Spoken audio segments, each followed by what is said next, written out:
Zakaj smo tukaj? Tukaj smo zaradi zgodb, smo pa točno kje v Vodnikovi domačiji oziroma v galeriji Vodnikove domačije. In Vodnikova domačija tukaj v Šiški je ena taka stavba, kjer je živel Valentin Vodnik, prvi slovenski pesnik, pa še marsikaj, kar vam bo znala povedati vaša učiteljica. In zdaj, Valentina Vodnika že dolgo cajta namreč ni med nami, je ta stavba postala domačija, kjer gostijo pripovedovalske dogodke. Zraven imajo pa tudi galerijo in v tej galeriji se v glavnem postavljajo ilustratorske razstave, pa tudi stripovske razstave. Zakaj? Kakšno vezo ima sploh to s pripovedovanjem? Največjo povezavo vidimo prav na te razstavi, ki se imenuje Ta ljudska v stripu in Ena Šmitova. In sicer na tej razstavi lahko vidimo stripe slovenskih strip avtorjev, ki so slovenske ljudske pripovedke in tudi eno rusko preobrazili v stripe. In s temi stripi pripovedujejo zgodbe. Nisem se še predstavila, pa se bom zdaj. Moje ime je Katarina Mirović, prihajam iz uredništva revije Stripburger, sem kuratorica in urednica. Kot kuratorica organiziram take razstave, si jih zamislim, povabim k njim avtorje in potem se zmenimo, kaj bomo naredili, skupaj zasnujemo to razstavo, jo postavimo in predstavimo javnosti. Kot urednica se ukvarjam z urejanjem knjig, se pravi, z avtorjem knjigo izvedemo do konca, dodamo kolofon, jo oblikujemo in predstavimo javnosti.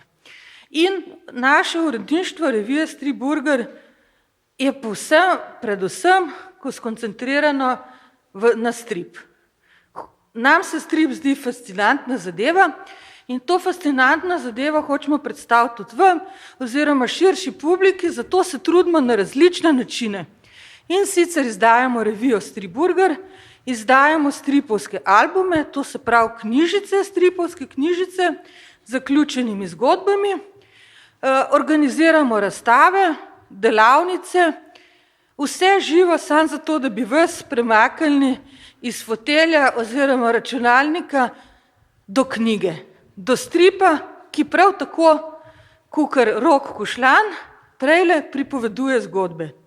Strip pripoveduje zgodbe. In da vam, ne vem, koliko vi poznate strip. Verjetno ste brali kakšnega Tintina, pa Asterixa, pa verjetno še kaj, ne? No, nekaj bom pa vsem povedala par osnovnih značilnosti stripa, ne? Oziroma jih bom pokazala. In sicer, kako se strip bere. Ne zna vsak brati stripa. Če niste še nikoli brali stripa, morate biti pozorni na par teh zakonitosti. Recimo tukaj vidimo zaporedje, kako beremo sličice. Se pravi, beremo tako, kot beremo knjigo. Od leve proti desni, od zgoraj navzdol. Če se pa srečamo s takimle zadevami, kakor je tole, se pravi 6 pa 7, zberemo enako. Gremo iz zgornjega na spodnjega in spet naprej proti desni. In to si pač moramo zapomniti, da bomo strip pravilno prebrali in ga tudi pravilno razumeli. Ena od glavnih značilnosti stripa, prva značilnost, je, da ima strip več sličic. Sličice, vsaj 2 sličici morate biti, da lahko temu rečemo strip. Ker če samo ena sličica, je to ilustracija ali pa karikatura. Se pravi, 2 sličice, zato sem vam tudi pokazala ta zaporedje teh prizorov, teh sličic, da si boste lažje predstavljali. Kaj še pomeni pri stripu? Oziroma, kaj je še ena značilnost stripa, ki drugi nimajo? So tele oblački. Tele oblački pripovedujejo misli, prikazujejo dialoge med glavnimi nastopajočimi, včasih pa odražajo tudi nekaj drugega, ampak o tem naprej. Tudi te oblačke beremo na poseben način. Se pravi, od zgoraj navzdol oziroma od desne proti levi. Tako, kot smo že prej govorili o teh kadrih, sličicah, prizorih. In to tlele je moj kolega David Kranjčan, ki tu je tudi se predstavlja na tej razstavi, naredil 2 prizora, enega napačnega in enega potem bomo videli še pravilnega. Tlele se pogovarjate 2 muhi in prva reče, dobro pa ti, kako si, in tle je nekaj narobe, ne? V bistvu je pomemben, da ti prvo vprašaš, potem pa odgovoriš. Se pravi, ne muha pa čebela, se pravi, ta prvo mora biti čebela, ki vpraša in potem šele muha, ki odgovori. Ko smo že pri oblačkih, še ena zadeva, ki je pomembna, oblački so različni. Različnih oblik. Tlele imamo klasičen oblaček, v katerega vpišemo besedila, tekste, dialoge med glavnimi liki.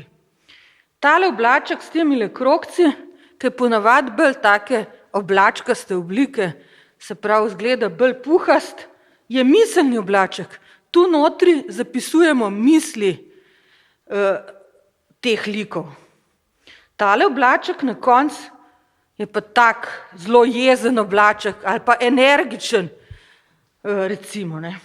Zato je tudi tak špičast, da takoj razumete, da nekaj čudenega dogaja. Ne. No in to so neke te osnove stripa, ki boste videli, da se tudi striparji vedno ne držijo čist natančen. Šli bomo kar tlele po razstavi. Pred nami je prva zgodba Davida Kranjčana, ki sem ga prej omenila, Grdina. In tlele imamo sklop pripovedk, rezijanskih pripovedk, ki prihajajo iz Rezije. To je neka točno določena pokrajina v Italiji, kjer živijo zamejski Slovenci. In ti Rezijanci, tlele lahko vidimo, živijo v taki alpski deželi za gorami in hribi in zato, ker so malo izolirani od te naše Slovenije, so tudi razvili en tak poseben jezik in tukaj je avtor tudi v svoji knjižici Grdina predstavil te besede in naredil nek tak manjši glosar. Predstavil je tudi na začetku knjige tamle, ki ne vidimo, glavne osebe in na razstavi smo tudi pokazali, kako striparji razvijajo strip. Striparji ne narišajo stvari direktno, takoj od začetka, ampak prvo narišajo v svinčniku like v različnih pozah, to imamo tamle gor, pa tlele tega kmeta, zato da nekako osvojijo ta lik. Recimo tukaj vidimo, da je David 12krat narisal zajčka in da potem lahko suvereno tega zajčka tudi risal čez celo zgodbo enakega. Kot vidimo tlele pri drugem stripu, gremo že kar naprej, je to pa res en poseben strip. Ta strip ni narisan tako, kakor je ga narisal prej David, ne? Ampak je sestavljen. Ta strip bi lahko rekel, da je neke vrste asemblaž, kolaž, kjer je avtor iz najdenih predmetov, pa da omenim še avtorja, to je Andrej Štular, on je tak poseben umetnik, ki se poslužuje različnih tehnik in materialov, drugače tudi riše, ampak tokrat je izbral za svojo tehniko nabiranje in sestavljanje predmetov v prizore. On je to najde posod, nabere, nekaj vidite tam zunaj nabral,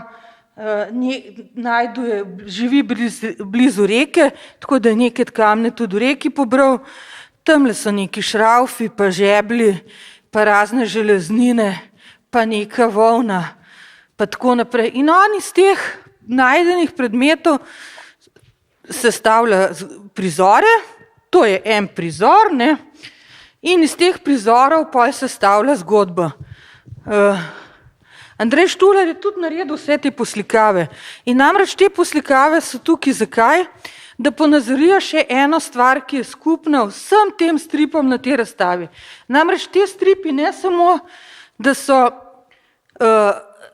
so inspirirani oziroma jih je navdihnila ljudske pripovedi, ampak so tudi skupno jim je, da v njih nastopajo živali. Andrej se je sicer odločil, da je postavil na steno, narisal steno, večinoma živali, ki jim so nekako obrobnega pomena. Se pravi, niso glavni nastopajoči likine.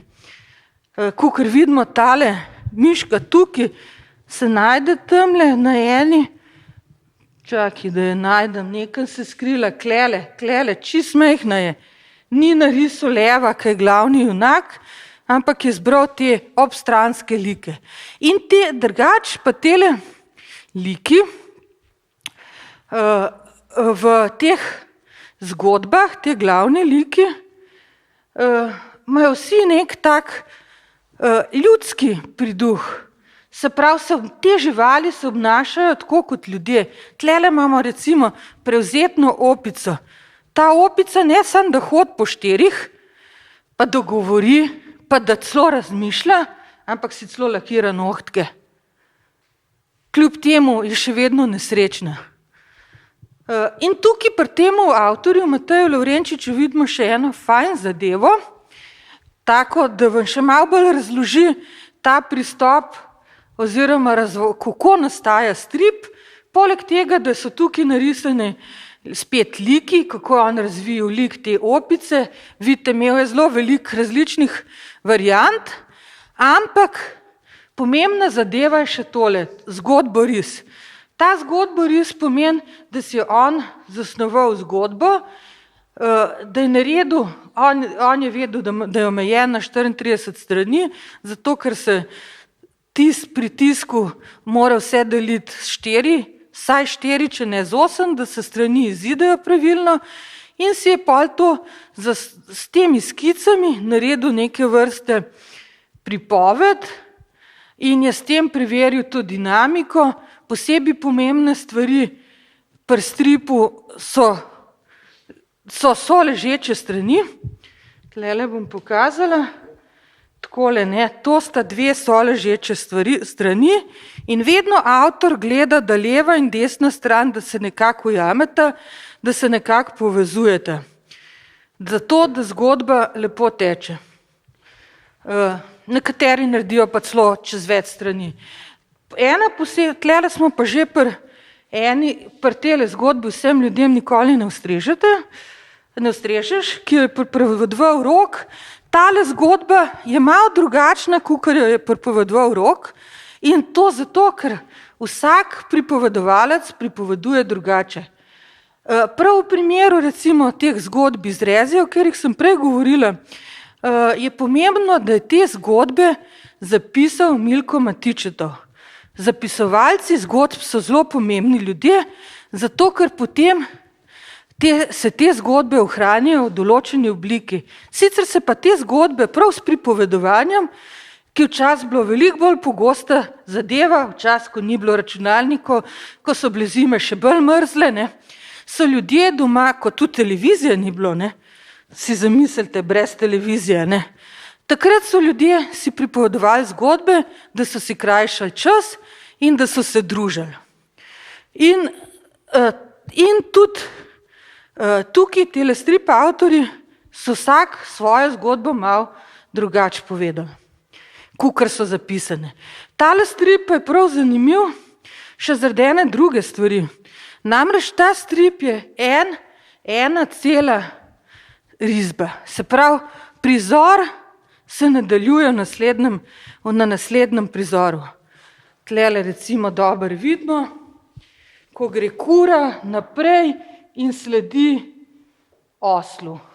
In tako se cel strip razvija od začetka do konca in spet se zaključi z začetkom in je nek tak perpetuum mobile, neskončna zgodba.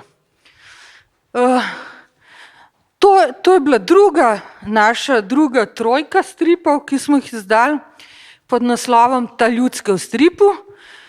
Letos čist nova, letošnja je pa tale na tej steni. Tukajle začnemo s pripovedjo o Murnu muzikantu, ki jo je zrisala Maja Kastelic, sicer bolj znana kot svetovno renomirana slovenska ilustratorka. Tokrat se je prvič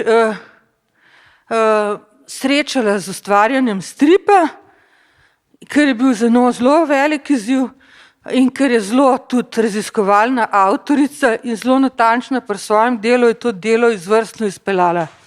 In ona je tudi tukaj Murna postavila v drugo vlogo oziroma Mravljice postavila v drugo vlogo, namreč Mravljice, Muran ni več ubogi umetnik, ki prosi za usmiljanje, ampak Mravljice same spoznajo, da je umetnost pomembna zadeva in Murna povabijo k sebi, da jim gode celo zimo in na koncu zaključijo s tem, da je umetnost res huda in da in na vrata napišejo dobrodošli umetniki. Tlele naslednji avtor Gašperus se prav tako ukvarja z muzikanti, 4 muzikanti. Te vidimo tudi tlele v 3D obliki. Tale kipec sta naredila 2 kiparja, Rok Mohar in Marko Kovačič. Oba dva velikrat z nami sodelujeta in to prav zato, da poustvarjata stripovske like oziroma da v stripovske like postavita v 3D podobe. To delamo zato, da bi bile te razstave stripovske čim bolj zanimive, sploh za mlajšo publiko. In tudi zato, ker je galerija prostor in ker je galerija doživetje. Ko ti vstopiš v galerijo, se zate odkrije nov prostor in je to novo doživetje. Zato se ponavadi razstav ne gleda po televiziji ali pa takole prek spleta, kot zdajle počnemo mi, ampak pridemo v galerijo, ker bomo takrat to drugače doživeli. Prav enako velja tudi za pripovedovanje. Pripovedovanje je dogodek. Dogodek, ki ga moraš ti si ogledati in občutiti direktno. Moraš se soočiti s pripovedovalcem, zato da res to zgodbo lahko v celoti začutiš. In klele zaključujemo še s 3 avtorjem oziroma 3 stripi. Tale je posebej zanimiv od Igorja Šinkovca, ker ima v oblačkih oblačke. Se pravi, gre za zgodbo o lovcu, ki gre na lov, ampak ta njegov lov je bolj neke vrste razmišljanje. On v bistvu med lovom razvija, razmišlja o prihodnosti, kako bo ujel zajca, ga prodal, si kupil kokoš, iz kokoši se bo razvila pošpiščeta in potem bo iz te prodal in si kupil mlado kozico. V glavnem on ima velik tak kapitalistični plan, kako bo on razvil iz tega veliko podjetje in v teh oblačkih njegovih vidimo, to so njegovo domišljijo oziroma to njegovo vizijo, ki pa se potem izlovi, ker iz samega navdušenja nad to idejo začne kričati in potem se zajec prestraši in steče stran, tako da lovec ostane brez vsega. Še ena zgodba iz Rezije, od Davida Kranjčana spet, je Pijani zajec, ki je bolj zgodba za starejše, v bistvu gre to za edino zgodbo na tej razstavi, ki ni namenjena otroški publiki, ampak že recimo, vi bi jo že lahko prebrali, pa malo starejši od vas.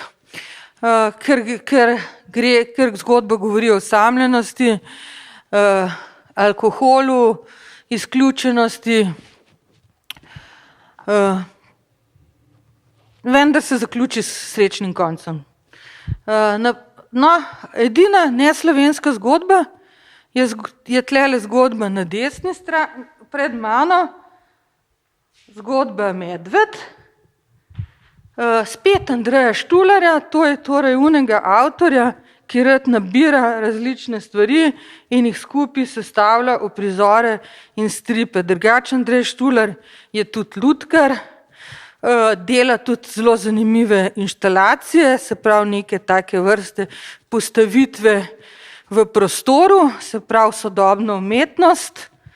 In zaključujemo s zadnjim avtorjem, ki vam bi mogel biti znan že iz naslova razstave, Ta ljudske v stripu in Ena Šmitova. Gre za Matjaža Šmita. Matjaž Šmit je bil v bistvu prvi avtor, ki je dočakal zbirko svojih zgodb v knjigi, ne sam svojih zgodb, ampak pomemben je, da so to stripovske zgodbe, ki so nastale po ljudskih pripovedkah. Imenuje se zbirka, ki pa je šla pri Mladinski knjigi, se imenuje Slovenske pravljice v stripu in Ena nemška. Matjaž Šmit je bil tudi eden od naših, poleg Marjana Mančka, najbolj zanimivih starejših stripovskih avtorjev.